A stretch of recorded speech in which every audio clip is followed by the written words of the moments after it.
All right, guys. I think we'll get going. It's a little bit past 11 o'clock, so I figured we'll get going.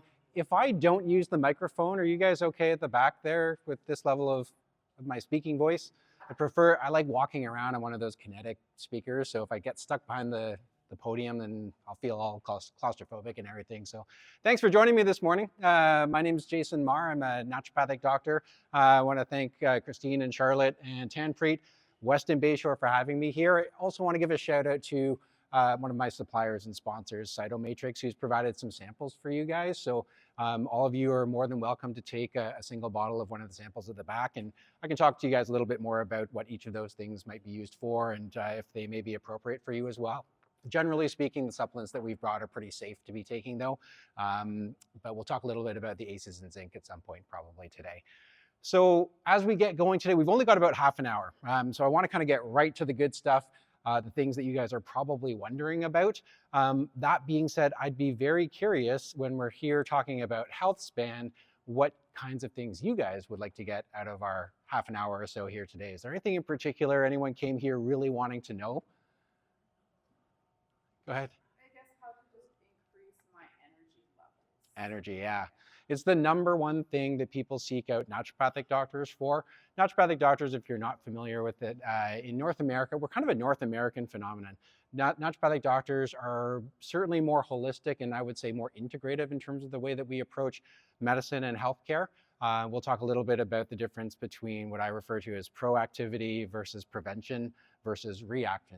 And so we are sort of a distinct medical perspective. It's actually Naturopathic Medicine Week this week, for those of you who may not know. So you may see more of our content on social media and stuff like that throughout this week.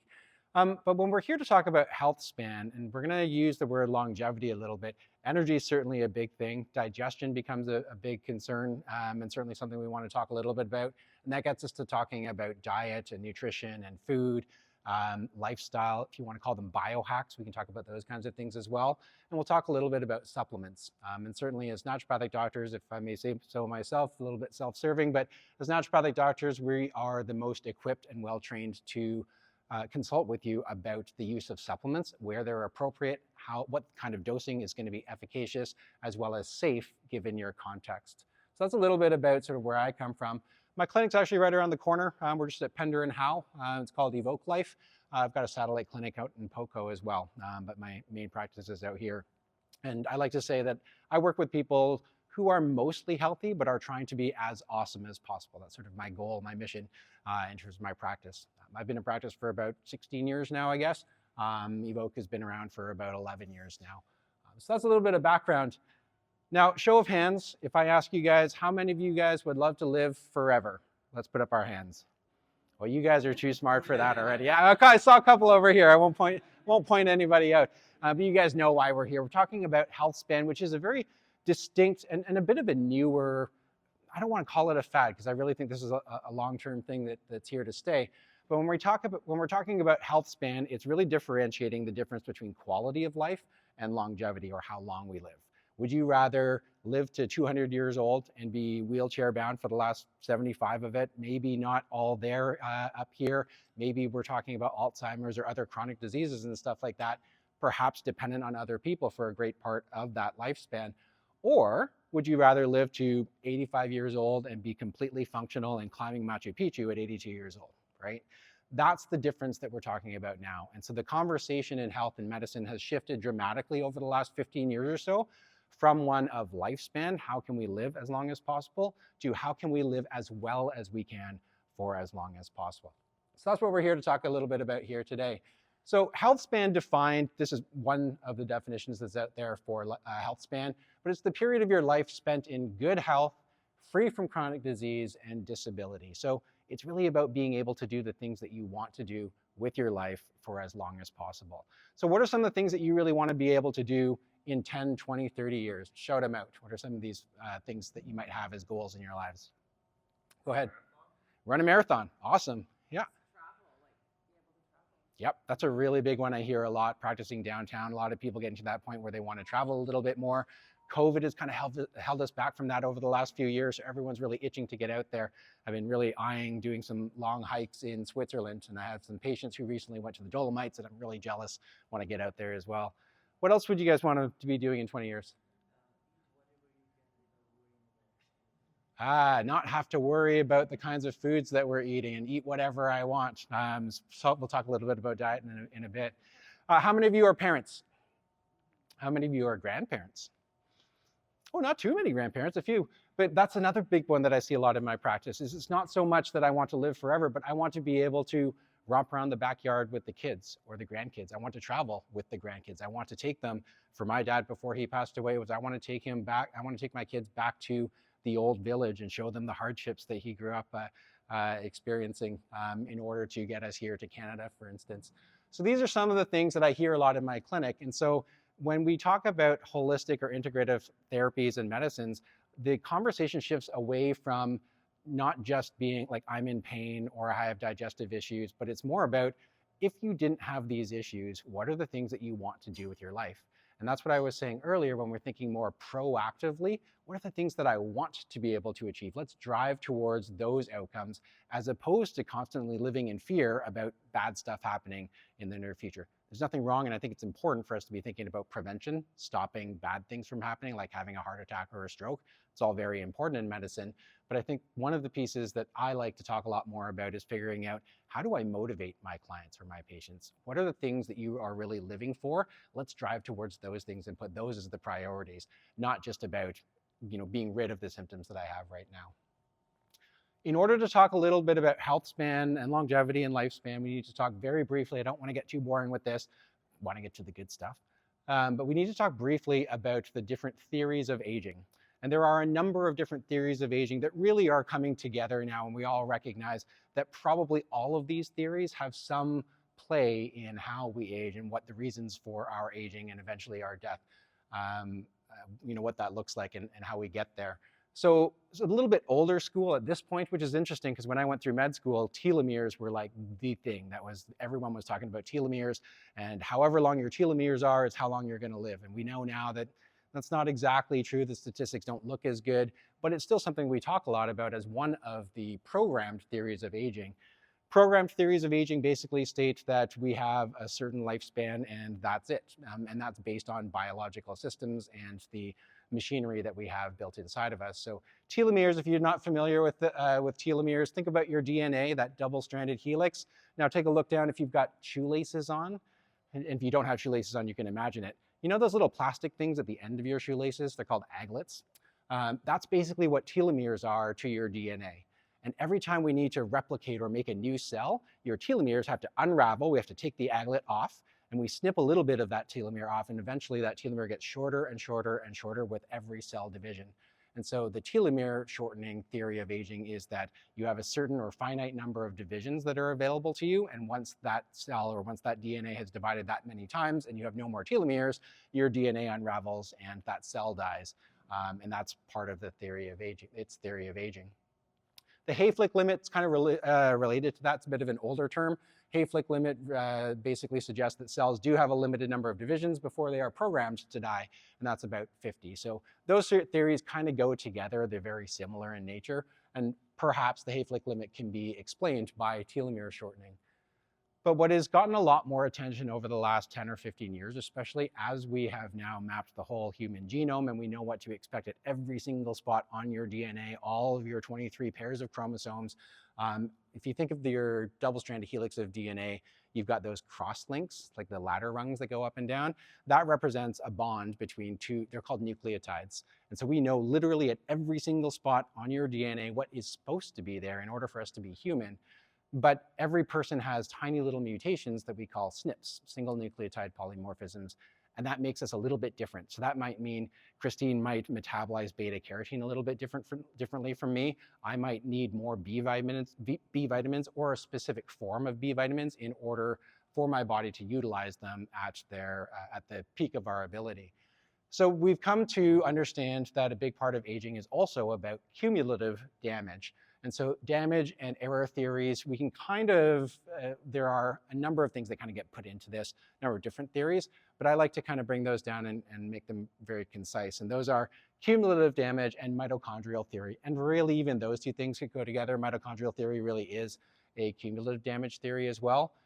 But it's the idea that over the course of our lives, we incur or we suffer point instances of inflammation or oxidative change, oxidative stress, meaning that our DNA gets damaged and the machinery that's within our cells gets damaged. And if we can't repair those things or we can't repair them appropriately, then that starts to lead to chronic disease, whether it's cancer, cardiovascular disease, increased or decreased ability to deal with all the crappy stuff that's out there in the world and that we're absorbing or that we're eating for that matter in the environment.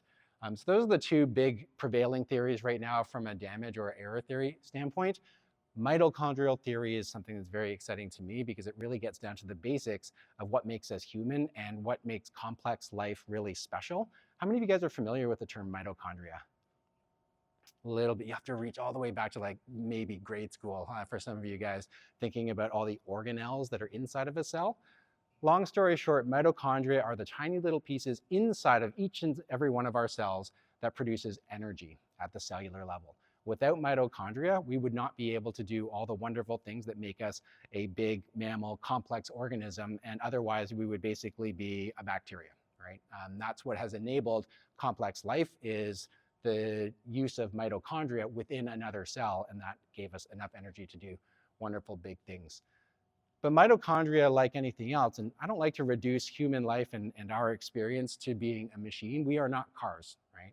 Now, most of us in this room, it looks like, I think you guys will have an idea, like we're onto this period in time where we have all these electric cars, so a lot of us don't need to look under the hood anymore or really think about the machinery that goes on inside of the engine. But if you think about taking your car in and even changing your muffler or changing the oil, it's about keeping the machinery inside your engine, inside your car, running most efficiently, right? And our mitochondria need care as well. And so one of the theories of aging here is that over time we incur all this damage due to inflammation and oxidative stress or free radical damage. These are all terms that maybe you guys have heard of, but they damage the machinery in our mitochondria. So as we get older, we're less and less able to produce energy at the cellular level. And it becomes less efficient, meaning our car, if we're thinking about that analogy, is pumping out more crappy stuff into the environment as well. So not only do we produce less energy, but we do it less efficiently and we produce more waste products that we in turn are having more difficulty clearing out of our body because of that vicious circle of not having enough energy as well. That's one of the big theories that we're talking a lot about for a lot of chronic diseases right now, is mitochondrial theory. And it's certainly an area that, especially as we learn more about our DNA and how that works in our body, we're spending a lot more time thinking about these things. So we're going to jump into talking about what can we do to expand Healthspan. I've only got the half an hour to talk to you guys, so we jumped right into this stuff. We can talk more afterwards. For those of you who are willing and able to take some time off from work today, I'm happy to stick around for a while. I'm doing a second session this afternoon as well. But there are basically 3 things that I want you guys to take home from today when it comes to extending your health span, when it comes to diet and nutrition. And we can get really complicated and really in depth with this, but if you take anything home today about diet, it's these 3 things. We want to be thinking about, number 1, trying to consume more of an anti-inflammatory diet.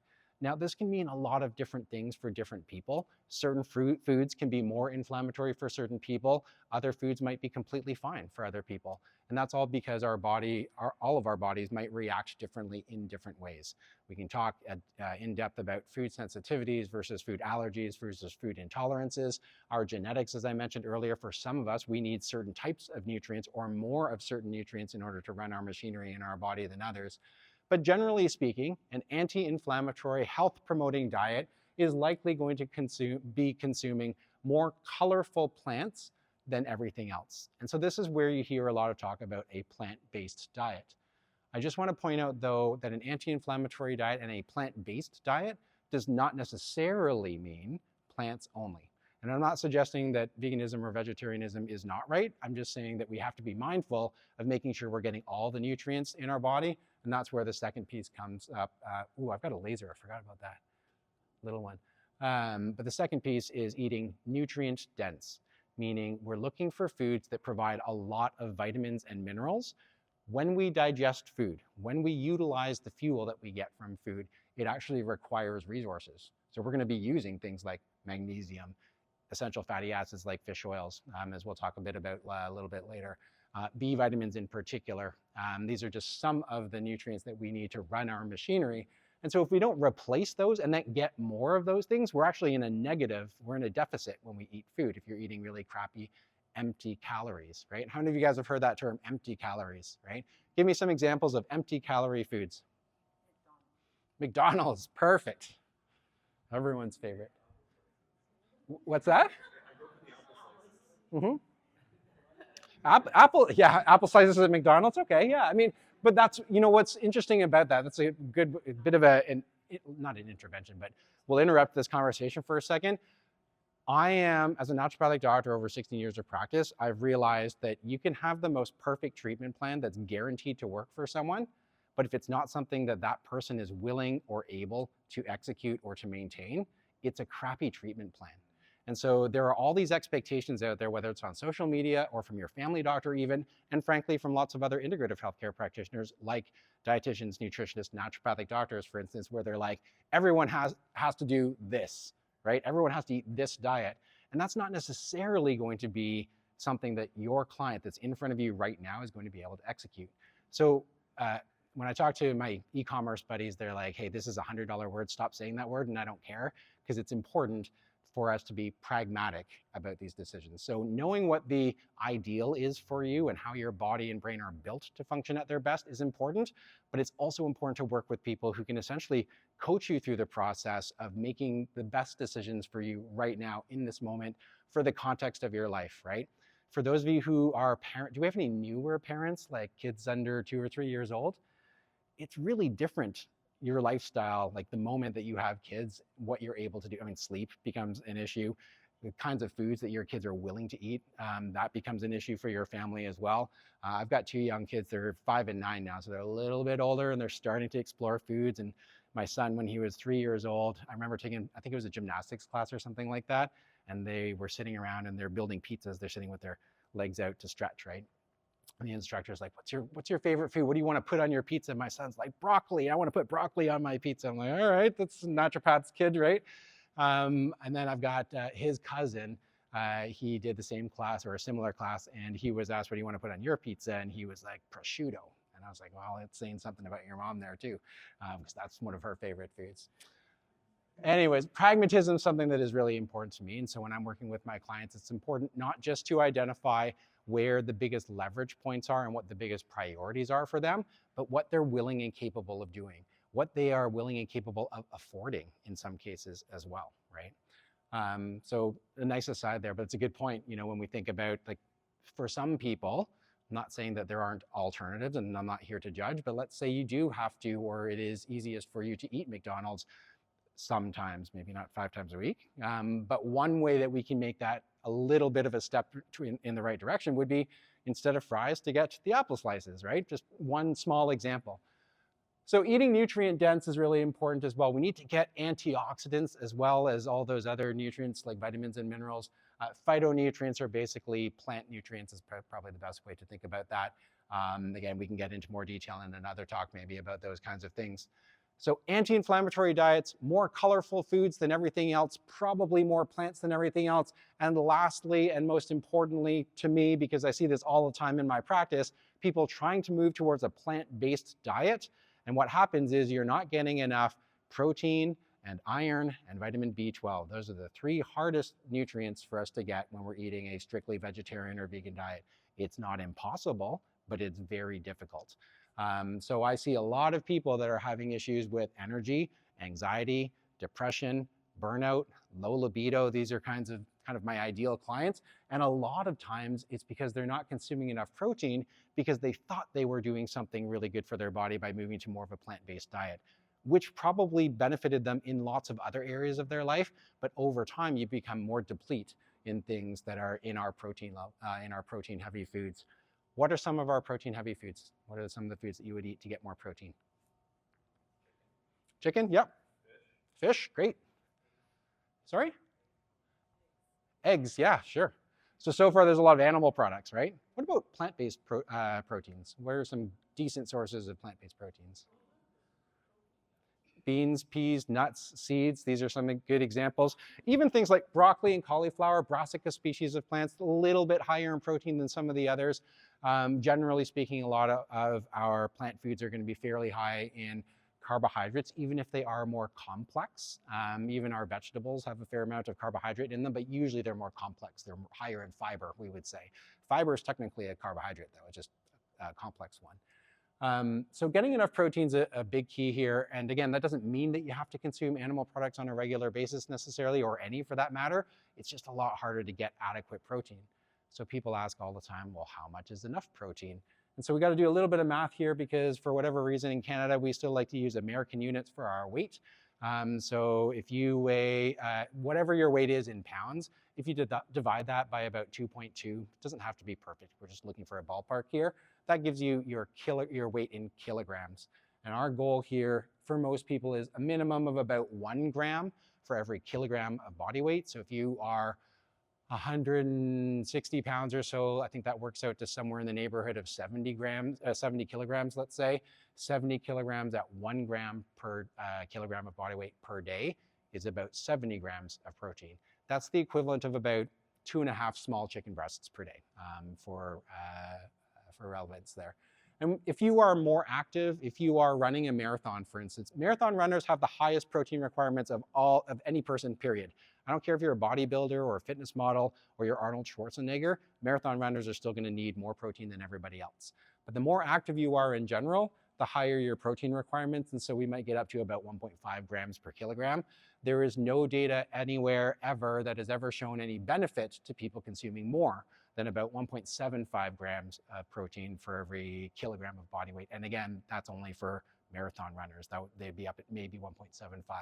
So some of you may be working with a personal trainer, and they're going to tell you eat 2 grams of protein for every pound of body weight. And to you, I would say, and to that trainer, I would say it's a really good way to kill your kidneys. So something that we want to be mindful of. The data shows up to about 1.5 for most people. Anti-inflammatory, more plants than everything else, lots of color. I tell kids when I did a presentation for my kids' kindergarten class a while back, eat the rainbow, right? Every meal, try and eat as many different colors as you possibly can. Eat nutrient dense. Think about foods that aren't so much empty calories, things like processed foods, boxed, canned, bottled foods for that matter as well. Try and eat whole food based meals, meaning we're getting food that is primarily produce or vegetables and fruits that are fresh or as fresh as possible. You can get into the debate about organic versus non-organic. That's another, maybe we'll save that for the question period perhaps. And then adequate protein. Protein being the other thing. Any questions about diet and nutrition? I kind of figured that's probably what most of you might have the most questions about. And again, we've got time later, but. So like let's say you were to buy you go to the store and you buy carrots or spinach or whatever it is you're buying. And let's say that it's the freshest possible that you can get at that moment in time. Mm-hmm.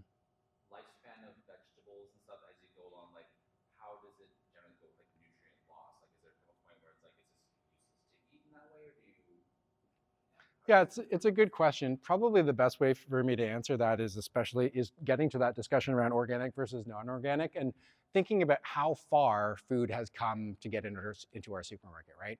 So most of the oranges, for instance, that we get here in BC, like we don't really grow oranges in BC. We're not going to get that locally. So those are going to either come from California or they're going to come from Florida, basically, right?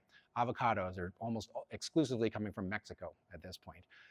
So in order for foods to be as fresh as possible by the time they get to here and on the shelves in the supermarkets, they're typically picked very early. So they've actually not had a lot of time to absorb all those nutrients from the soil from where they were grown. They're picked early, they ripen literally on the truck as they arrive here. So one of the ways that we can try to eat a little bit more nutrient dense, even if we're not choosing necessarily organic foods, is try to eat as local as possible. If you have choices, try to choose the source that's coming from a little bit closer. So for an orange, for instance, you might say, hey, I've got a California orange here, I've got a Florida orange. If I have the choice, I'll probably pay for the California one, right? And that's also going to make our grocery stores recognize, hey, our consumers want more local stuff. We're going to buy from more local sources as well. So that can improve the kinds of foods that we're eating locally just by volume, right? That's one way that we are basically giving a vote to the kinds of foods that we want access to. Does that kind of answer your question? Yeah, one part of it that I was kind of also wondering is that like there's a point in time where like it's still like All it's right. not rotten and moldy, but like are Yeah. you getting the nutrients out of it? It's been sitting around for like a week. Like is it still nutrients in there? Like how does that work? Yeah, complicated answer because it depends on the nutrient that you're talking about. So vitamin C, for instance, in plant foods, vitamin C is a water-soluble vitamin. So the more dehydrated a food gets, the less vitamin C is probably going to be in there. Whereas other nutrients might not be so important to eat, as fresh, let's say. So yes, you do get declining amounts with longer periods of time, sitting on the side there, or eating frozen vegetables and fruits. It's probably not quite as good, but the difference, especially these days with like flash frozen fruits, really negligible in terms of the nutrient density for our frozen fruits versus our fresh fruits. And because they're frozen, you can keep them, I don't want to say forever, but you can keep them a lot longer in your freezer. So when people ask, like, is it okay if I'm eating frozen vegetables? I'm like, if you are otherwise not going to eat vegetables, then the priority lies absolutely in consuming frozen vegetables versus no vegetables at all, right? And no fiber and all that kind of thing. But yeah, great question though. Any other questions you guys have about food, just since we're on that topic? Okay, let's move on. We'll get through these slides, and then for those of you who have a little bit more time, we can hang out later. Briefly, let's talk briefly about exercise, because it probably gets overlooked when it comes to lifestyle hacks, I guess. And we know exercise is good for us generally. I do want to point out, though, that exercise is a stress on the body. And so in order for that to be a good stress and for your body to adapt to it and get stronger from it, you've got to have adequate recovery time, and you've got to be reasonable about the amount of exercise that you're doing as well. If you're just exercising twice a day, 5, 6, 7 times a week, you're not going to get a lot of gains. You're not going to gain a lot of muscle. In fact, you'll lose a lot of muscle because you're burning lots of calories for one, and maybe not putting enough of those calories back in. But more importantly, there's no adaptation time. There's no opportunity for your body to say, hey, you're going to stress me like that. I'm going to get a bit stronger. So next time you can lift that, I don't know, box up to the upper shelf. So what I would say is, for improving health span and when we're trying to optimize function later on in our life, we've got to prioritize strength and resistance training. So many people are spending 5 days a week going for runs that are 30, 40, 50 minutes long, and that's not bad necessarily. And cardiovascular exercise is important, and it can be good for us. It can help us burn some calories in terms of the foods that we're putting in, or the fuels that we're putting into our body as well. But if we're talking about optimizing function, it's going to have to be strength and resistance training. That's the kind of adaptation, or this kind of stress that forces an adaptation for your body to become more resilient, to become stronger. There's actually good data to show that long-term steady state cardio, keeping your heart rate at the same rate and going for a long run, that's actually worse for you in terms of some health outcomes. I'm not saying don't go for long runs. I'm not saying don't run a marathon. Although I would say, when people ask me about marathons, and I think it's a really awesome challenge for all of us, and for those of us who want to take that on, but running a marathon is not good for your health. I'll say that much. But it's a fantastic challenge for those of us who are looking for that kind of a challenge in our lives, and it can promote healthy behavior leading up to the marathon. But the actual running of the marathon, like, that's not really good for you. It's a big stress on your body. So another way that we can prioritize exercise is by doing more interval or circuit training. And so you've all met, well, maybe not all of you, but many of you may have heard of the term high intensity interval training, or HIIT training. And so that can be done through weightlifting and resistance exercise, but it's primarily talked about when we're talking about cardiovascular exercise and running or cycling, where we have a steady state level of exercise or a steady rate, and then we sprint for a short period of time, and then we go back to a lower rate. That's what we refer to as interval training. Those intervals, that's actually going to be more important for extending health span and longevity. For instance, there are some studies that show that in order to extend or maintain the length of telomeres, high intensity interval training is one of the only 2 or 3 things that we have good data to show they actually have some effect positively on telomere shortening. The others are astragalus, a Chinese herb, and fish oil. Those are the only 3 things that have ever been shown to maintain or extend telomere length. There's let's call it a prodrug right now that's derived from the phytochemicals that are in astragalus. So you might hear about certain medications or supplements and stuff like that. They don't say astragalus, but they come from isolated phytonutrients from astragalus. So that's exercise. Excuse me, that's exercise. Here are some of my favorite biohacks for you guys. So how many of you guys have done cold plunging? How many of you love cold plunging? It's not really that, it's very popular. And it feels great in the moment. And it can be of great use, especially for managing inflammation. There are benefits in terms of, for those of you who've done cold plunging, you've probably heard about cold shock proteins and stuff like that. And that's how we can be more anti-inflammatory. And there's certainly benefits short-term for athletes, for instance, or if you ran a marathon and doing a cold dunk after that would be very effective at managing and recovering. But what's actually more beneficial long-term for boosting your immune system, for balancing your immune system, for cleansing your body and detoxing because you're moving blood in and out of your tissues is contrast hydrotherapy.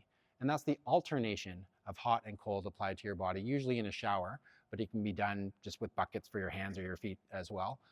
It's actually the root of all naturopathic medicine comes from something called nature cure, which is all about applying temperature changes to the body via water, and that's contrast hydrotherapy.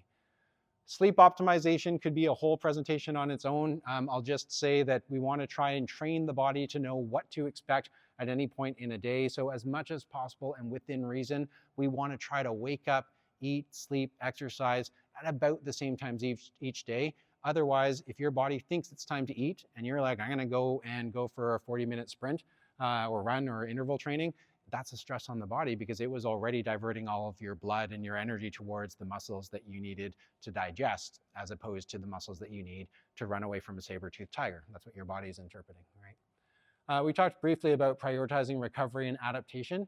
How many of you guys have heard of HRV, or heart rate variability? Cool. HRV is sort of it's the time between your heartbeats, especially when you're at rest. So usually we measure HRV during sleep. Otherwise, during the day, there's too many confounding factors. But there are some really cool tech that are out there, and I love the intersection of health and technology. So I actually sit on a board for a company that is highly involved in all the research behind HRV. And this might be a way that we can objectively measure the balance of our nervous system, essentially, without getting too complicated. But HRV and biofeedback technology is starting to be built into things as common as Apple Watches. But we've got specific devices like the Oura Ring and the Whoop Band. Those are probably the best. They're the highest quality sensors that you can get for HRV. And they've done a good job with showing you your data in a way that's actionable. It'll give you an idea of, when I wake up in the morning, is this a day where I should go and push myself, or have I not recovered well enough that I should probably take it easy today? Those are two of my favorite pieces of technology right now, and there's lots of other new smart rings and devices that are coming out right now too. I don't want to take away from this. Got to have some fun, and I'm not saying go out and go binge drinking with all your buddies, but have fun, enjoy each other, have a social life, spend time with your family. That level of joy is also an important emotional factor for Healthspan as well. Lastly, I'll mention imagery training, and I just like to talk about this because there's so much talk about mindfulness and meditation, and I suck at meditation. Anyone else suck at meditation? Yeah, I can't empty my brain. But I was taught at a very young age, playing competitive sports, how to apply imagery training, which is, some people call it future casting these days, which I think is a really cool term, but it's about mental visualization, thinking about the future and what the future holds, and how can I position myself or be prepared for that when it comes. We actually have good data. I actually did my undergrad thesis on this topic of imagery training in elite athletes, and one of the things that we found in imagery training is that when it's to do with a discrete task, like something that you do repetitively on a daily basis, imagery training is, once you are good at that task, imagery training, it builds the same muscle fibers and the same adaptations in your body as the actual physical exercise. So I played competitive volleyball. If I was talking about a serve, for instance, that was my job. I was a serving specialist as a competitive volleyball athlete.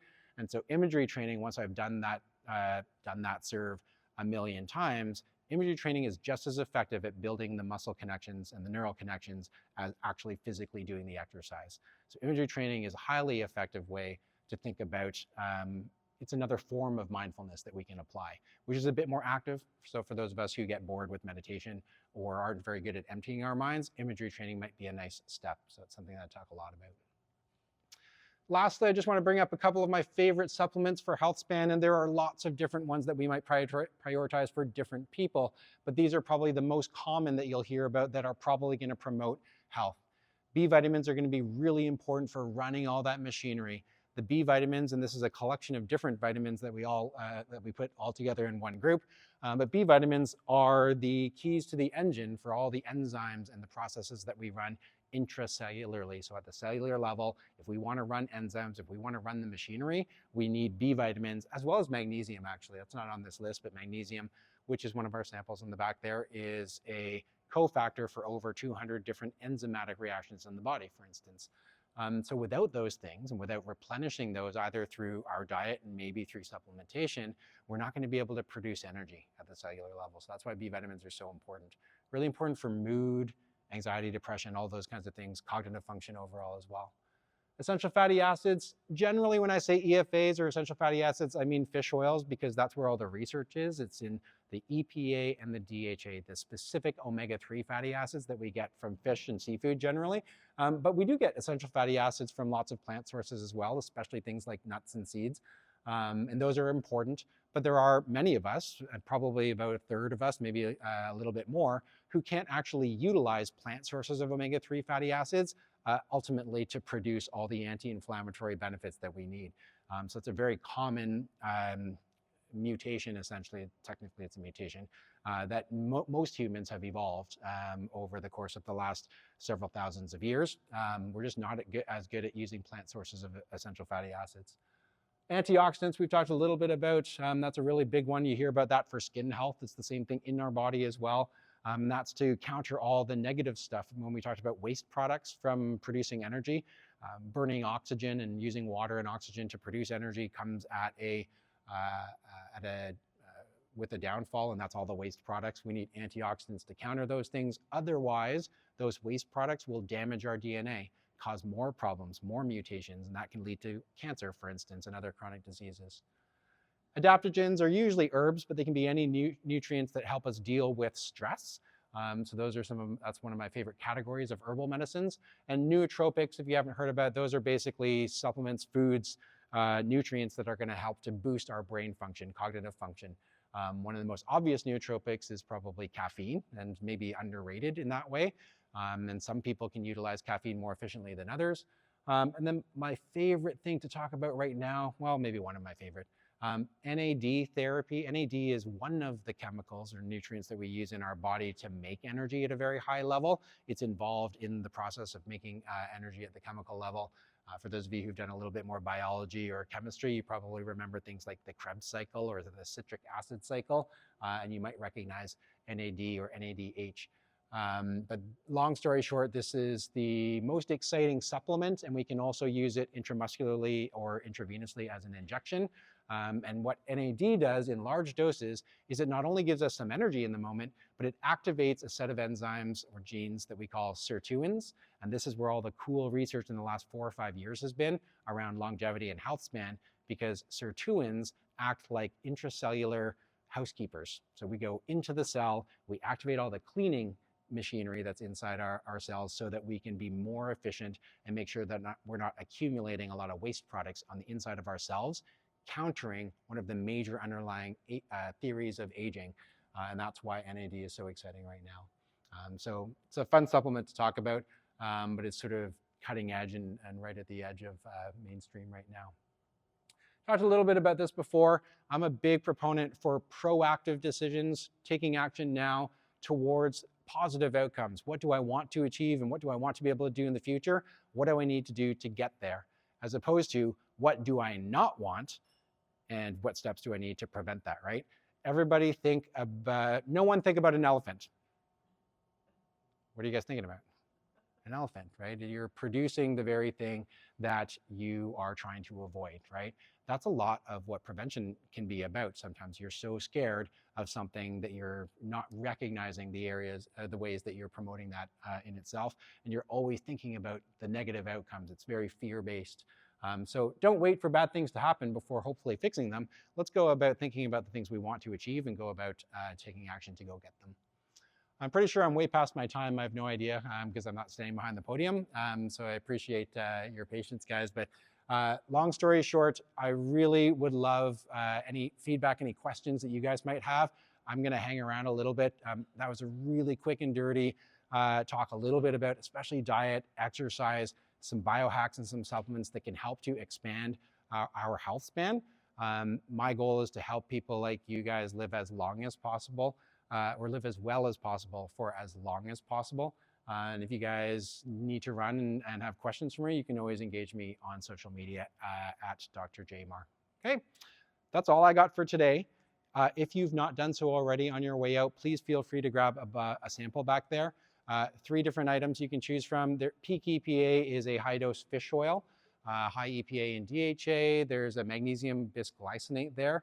Can be helpful for sleep, can be helpful for stress management and anxiety, and as well as if you take enough of it, it can help with regulating digestion if you're more constipated especially. And then the ACEs and zinc, really great for the immune system. I would just caution you, that's the 1 out of the 3 supplements. If you take even 1 capsule of that on an empty stomach, some of you will feel some nausea because it's a high dose of zinc. So just be mindful of that and take it with food, okay? Other than that, I will welcome any questions you guys have, and I will wish you guys a fantastic beginning of summer with all the weather, okay? Thanks for having me.